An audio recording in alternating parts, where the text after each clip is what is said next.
Okay, assuming na talagang mag-constitute yung Senado as an impeachment court before the May elections, hindi ba rin, parang mahirapan yung conviction dahil baka tama yung basa ng iba, kulang sa numero for conviction kung pag-uusapan yung current crop of senators? Well, siyempre, iba yung impeachment ni Erap, iba yung impeachment ni Corona, iba yung impeachment ni Vice President Sara. Pero lahat naman ng impeachment, wala ka namang numero dyan sa simula eh. Dahil kaya nga trial eh. Ibig sabihin, present yung ebidensya, yung complaints, no? Ikalawa ay siyempre dahil mga politiko yan, papakiramdaman yung public pulse, no? Hindi yung pulse Asia, yung pulso talaga ng tao. No, papakinggan yan, no? Yung tao ba ay galit, no? Yung tao ba ay tanggap nila kung ililift yung bank secrecy laws at makikita nila na may mga milyones na pumasok sa bank account ni Sara galing sa mga drug lords, pogo lords. Yan ba ay ikakagalit nila to put pressure on the Senate? Kapag hindi nyo kinonvict yan, kayo ay mga drug lords din? Kayo Teka, allegation pa lang yan. Yeah, Senator Trillanes at saka ng mga kongresista dahil dun sa kanilang articles of impeachment. Yes, at dahil sa may mga hawak sila mga cheque, ang magko-confirm yung mga bangko at saka AMLA. Pero kung sakaling magkatotoo yan, no? Yan ay isa pang pressure sa Senado. Kaya yung mga sinasabing ay kaunti pa lang o marami na, yan ay depende sa proseso. Inuulit ko, walang ganyan nung simula ng proseso ng impeachment ni Corona, pero eventually 20 out of 23 ang bumoto for conviction. So depende yan sa maraming variables, no? Walang man dyan, walang quid pro quo, wala dyan carrot and stick. Mas kwan yan popular pressure. Mas kwan yan yung articles of impeachment. Mas kwan yan no? Yung higher purpose, no? Na medyo hindi naniniwala yung host. Kaya yan yung mga variable na pwedeng mag-pressure sa Senado, no? Na mag-convict o hindi mag-convict. No? Kaya yun naman yung paniwalang-paniwala ako rin sa sinasabi ng panauhin natin. Talagang yan, it's for a higher purpose, walang wheeling and dealing. Walang quid pro quo, walang carrot and stick, walang twisting. Yung mga vulnerabilities ng senador, walang ganon. No? Walang ganon. Propaganda lang yan. What do you think is happening now? No? Kasi ito naalala ko ng panahon ng impeachment ni Chief Justice Renato Corona. Siyempre, parang telenovela yan ng araw-araw eh. Like, isa sa mga focus nun ay si Senate President Juan Ponce Enrile bilang presiding officer. Di ba? Hindi maiwasan yan eh. Kung ikaw yung presiding officer, talagang nakatutok din sa'yo. How do you think Senator Cheese is faring now? Maski hindi pa siya talaga nag-assume as presiding officer. Parang not too well. Baka marami siyang kainin ng mga salita. No? Yan yung problema pag masyado kang pa-cute. No? Bakit? Diba? Yung wala namang rigor yung sinasabi mo. Tapos nagpapatawa ka, nagpapa-cute, no? Tapos naka-bold t-shirt ka, no? Yung wala yung pakakainin mo yung mga pinagsasabi mo. Lalo na yung may mga heavyweights na nag-weigh in dito. Diba? Parang sinasabi nito mga heavyweights, bata, marami ka pang kakainin. Huwag kang masyadong mayabang. Parang ganun yung sinasabi nila. In a way, binigyan siya ng graceful exit ni President Bongbong na hindi naman heavyweight legally. Pero with enough sophistication, no, binigyan siya ng graceful exit na pag hiningi ng Senate President, magpapatawag ako ng special session. Way out na yun no? Way out na yun no? Pero kung hindi pa rin niya kukunin, ang crucial ngayon ay yung presidente ba ay magpapatawag ng special session na walang qualification at saka mga kondisyones sa konstitusyon. No? Oo. Ang isa pang naisip ko diyan, Senator, Di ba napaka-volatile ng position din ng Senate President Hindi ko alam ang balance of forces. Balance of forces sa ngayon as we speak, pero baka naman kung magpatawag ng kung mag-convince sila as an impeachment court before the elections, baka naman by that time na gawin yun, iba na yung Senate President. Correct. Gaano ka feasible yun? Oh, feasible 'yun dahil simple majority lang paltang ka na, eh. Tingin Yun ko nga. kaya rin dine-delay niya dahil may majority na ayaw mag-convene before the elections, 'di At ba? kung mapilitan, baka siya ang Oo, palitan.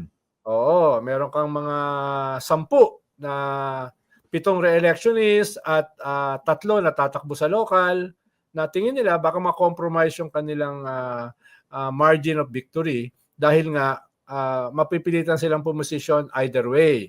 At dahil sa posisyon na 'yan, mababawasan sila. So may mga gano'n. Tapos meron kang natitira na hindi re-electionist na clearly ang pagkiling kay Sara.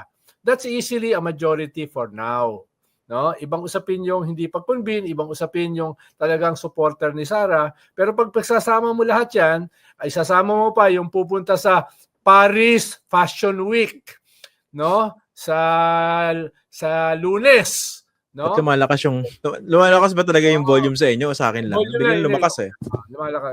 Lumakas Pupunta ba sa talaga? Paris Fashion Week sa Ah, Lunes hanggang March 4, 'no? So yung iba diyan ay, mga pupunta na diyan. So tingin ko baka yun pa yung mas dominant, eh, 'no, sa mga senador kaya ayaw ma-convene at, ayaw sirain yung kanilang recess kahit sui generis yung usapin.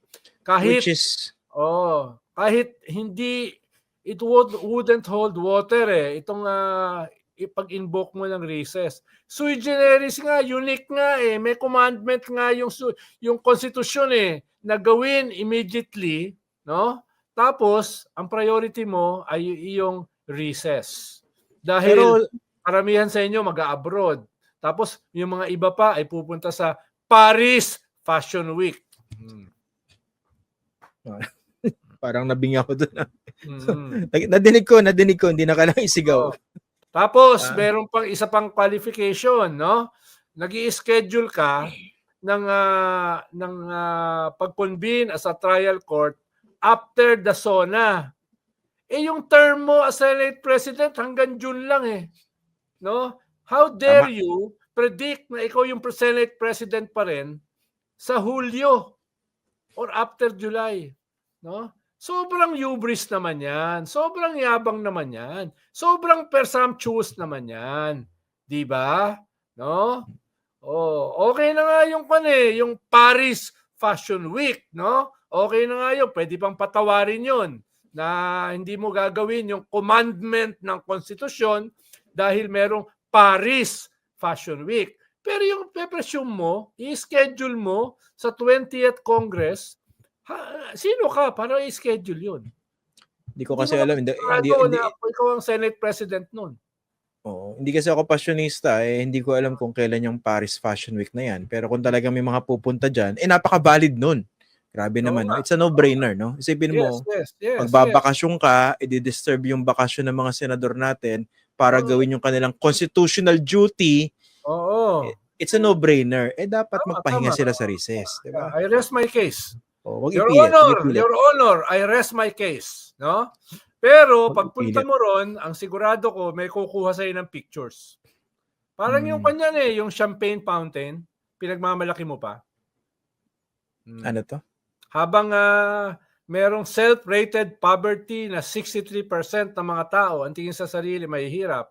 Tapos ito meron kang bundok ng mga champagne glasses na umaapaw sa champagne, 'di ba? Parang, Hmm, hindi maganda yung itsura, 'no?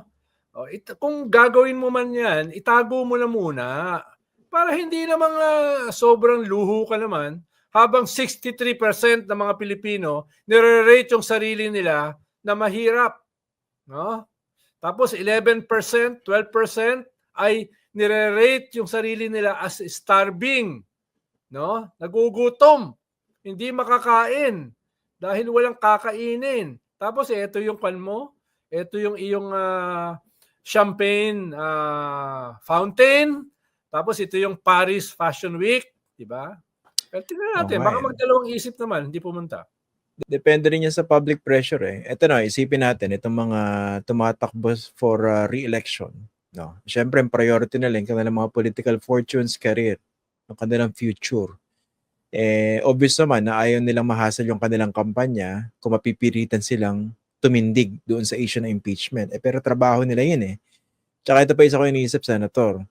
Clearly, kung gagawin yung impeachment trial na yan after the elections, malinaw na syempre yung talking points o campaign na spill ng isang grupo dyan. Kung ayaw nyong makonvict ang Vice President, etong mga senatorial candidates na ito ang iboto ninyo.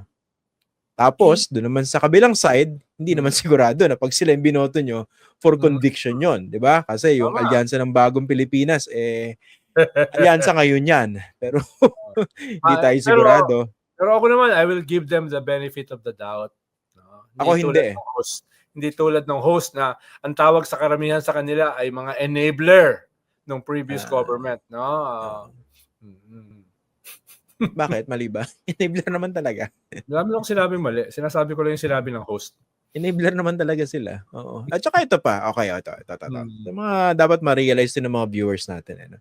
Kung mangyari yung impeachment trial after the election, syempre, ang kampanya ng mga PDP candidates, pag kami binoto nyo, instant boto yan for acquittal. Di ba yun ang dating yan Obvious naman yun.